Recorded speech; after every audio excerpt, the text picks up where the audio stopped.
Hello friends, అందరూ ఎలా ఉన్నారు? బాగున్నారా? లాస్ట్ వీడియోలో మనం థర్డ్ క్లాస్ ఈవీఎస్ సెమిస్టర్ 1లో 1 to 6 లెసన్స్ నేర్చుకున్నాం కదా. ఇప్పుడు సెమిస్టర్ 2లో 7th లెసన్ మన ఇల్లు.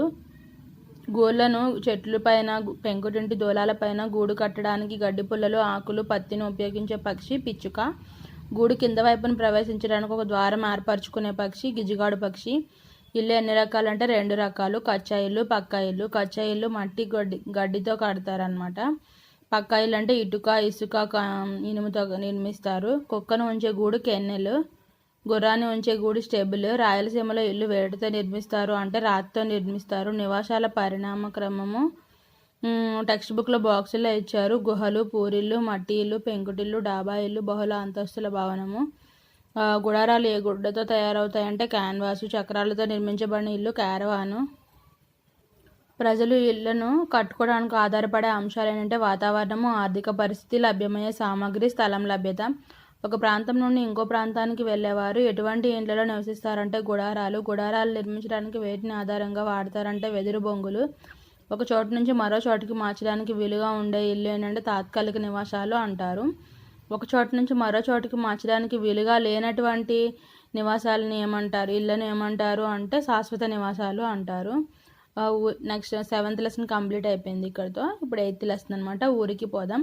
పంచలింగాలు అనే ప్రాంతం ఏ జిల్లాలో ఉంది అంటే కర్నూలు. తుంగభద్ర నది ఏ జిల్లాలో కలదు? కర్నూలు. బస్సులు నిలిపే స్థలం బస్టాండ్.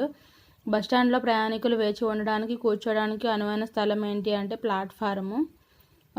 రోడ్లు తయారీకి వాడే పదార్థాలను బట్టి రోడ్లు ఎన్ని రకాలు అంటే 6 రకాలు.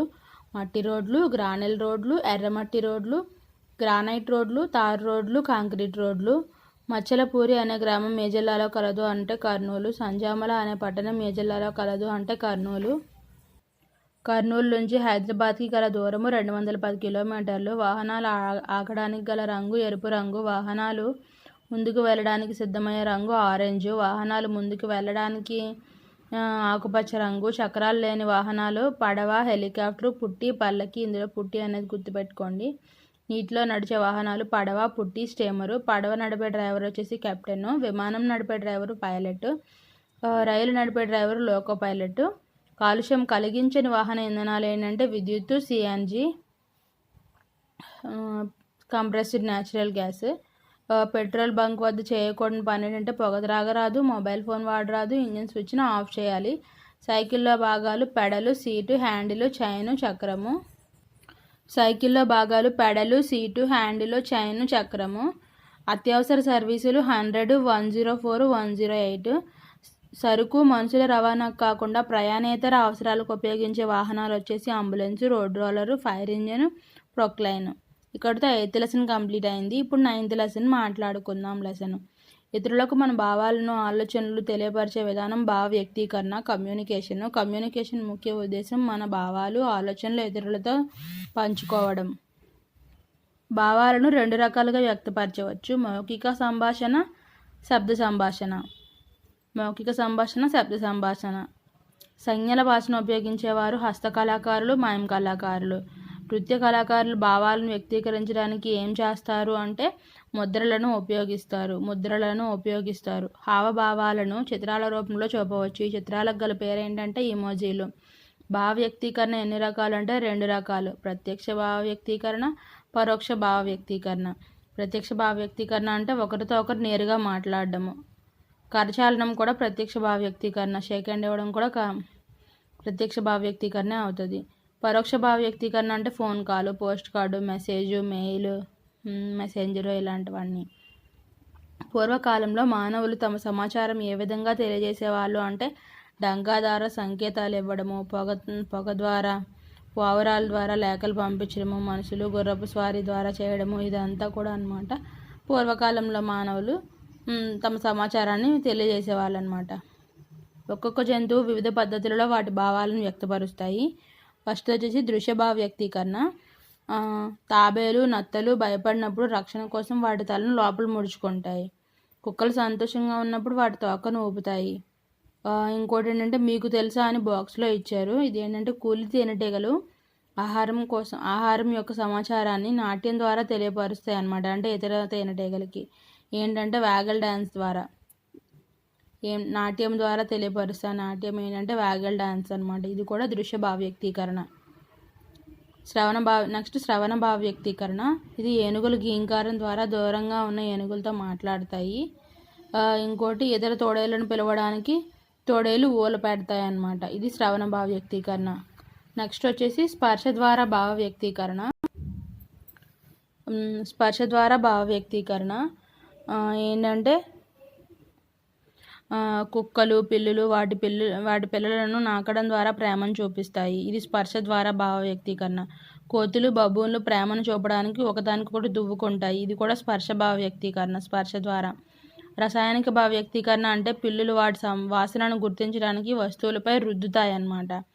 పాములు కుక్కలు శత్రువులను గుర్తించడానికి వాటి వాసన జ్ఞానాన్ని ఉపయోగిస్తాయి. ఇదే మంచి రసాయనిక భావ వ్యక్తీకరణ. ఇక్కడితో 9th లెసన్ కంప్లీట్ అయింది. ఇప్పుడు 10th లెసన్ ఆటలు వినోదము. క్రీడలు 2 రకాలు, indoor games, outdoor games. Indoor games ఏంటి? చదరంగము, పులి మేక, గచ్చంకాయలు, వామన గుంటలు, చైనీస్ చెక్కర్స్, ఇదన్నీ ఇండోర్ గేమ్స్. అవుట్డోర్ గేమ్స్ వచ్చేసి cricket, kabaddi, tennis, tenniquoit, throwball, football, volleyball, ఇదంతా అవుట్డోర్ గేమ్స్. మన రాష్ట్ర క్రీడ వచ్చేసి కబడ్డీ. దీనికి ఇంకో పేరు ఏంటంటే చెడుగుడు. మన జాతీయ క్రీడ హాకీ. ప్రాంతీయ క్రీడలు ఏంటంటే ఏడు పెంకులాట, కొమ్మచ్చి, నేలబండ, ఇవన్నీ ప్రాంతీయ క్రీడలు. టెన్నికాయిట్ ఆడేందుకు ఉపయోగించే పరికరము రింగు. కబడ్డీ క్రీడాకారుల సంఖ్య ఎంత అంటే 7. క్రికెట్లో క్రీడాకారుల సంఖ్య 11 మంది. పిల్లలు ఆడుకోవడానికి అనువైన సమయం సాయంత్రం 4 నుంచి 6 గంటల వరకు. ఒక జట్టులో ఉన్న ఆటగాళ్ళు పరస్పర సహకారంతో ఒకరికొకరు గౌరవించుకోవడం అనేది అలవడుతుంది. దీన్ని ఏమంటారు అంటే బృంద స్ఫూర్తి అంటారు. 10th లెసన్ కంప్లీట్ అయింది. ఇప్పుడు 11th లెసన్ దిక్కులు మూలలు. దిక్కులు మూలలు కదా.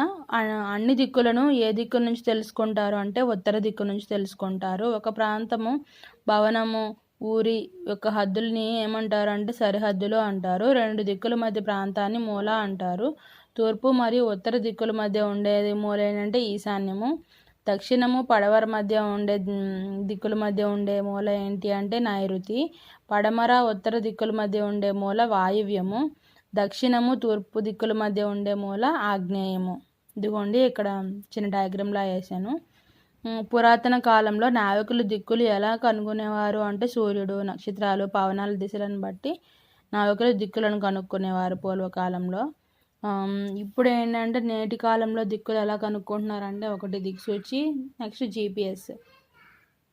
జీపీఎస్ అంటే గ్లోబల్ పొజిషనింగ్ సిస్టమ్. బాగా తెలిసిన ప్రాంతాన్ని సమీప చిరునామాతో సులువుగా తెలుసుకోవచ్చు. తెలిసిన ప్రదేశం వచ్చేసి గుర్తింపు చిహ్నము. గుర్తులతో కూడిన చిత్రము మ్యాప్ అంటారు. హాస్పిటల్ యొక్క గుర్తు ప్లస్ గుర్తు ఉండి రౌండ్ ఉంటుంది. పోస్ట్ ఆఫీస్ యొక్క గుర్తు ఇండియన్ పోస్ట్ అని ఉంటుంది. స్కూల్ యొక్క గుర్తు ఇక్కడేమో 2 పిల్లల బొమ్మ ఉంటుంది, స్కూల్ అని రాసి. వాటర్ ట్యాంక్ గుర్తు కొంచెం డిఫరెంట్ ఉంటుంది. నెక్స్ట్ వచ్చేసి వాటర్ ట్యాంక్ యొక్క గుర్తు అని చెప్పాను కదా, ఇది కొంచెం డిఫరెంట్గా ఉంది, గుర్తుపెట్టుకోండి. గుర్తులు అనేవి మైలురాళ్ళని తెలియజేస్తాయి. మైలురాయి అనేది ఒక ప్రాంతంలో బాగా తెలిసిన ప్రాంతము అన్నమాట. ఇక్కడితోని 3rd class EVS semester 1, semester 2 complete అయిపోయింది. నెక్స్ట్ వీడియోలో అనమాట 4th క్లాస్ నేర్చుకున్నాం. Please subscribe my channel. ఏమైనా అంటే మిస్ అయ్యాయి అలా అనుకున్నా, ఏమైనా డౌట్స్ ఉన్నా సరే కామెంట్ చేయండి. మ్యాక్సిమం అన్ని బిట్స్ కవర్ అయ్యేలాగానే నోట్స్ రాశాను.